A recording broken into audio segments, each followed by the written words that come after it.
We will now take a look at the results. I had turned off the display for the inner air geometry. So we are left with only the solid components in the rotational actuator. First, we will take a look at the magnetic flux density 3D plot.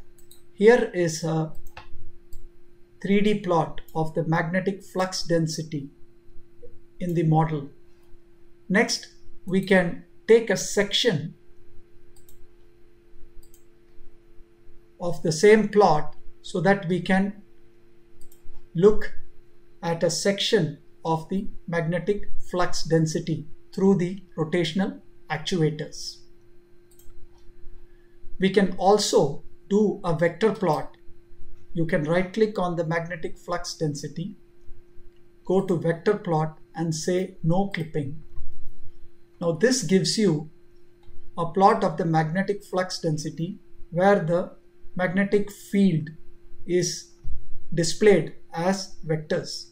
You can see the magnetic circuit clearly through the direction and location of these vectors. Finally, you can double click on the result table and you will be able to get the value of the torque acting about the various axes. The main torque that is of interest to us is the torque about the z-axis. One can also view the inductance of the coils as well as the resistance of the coil.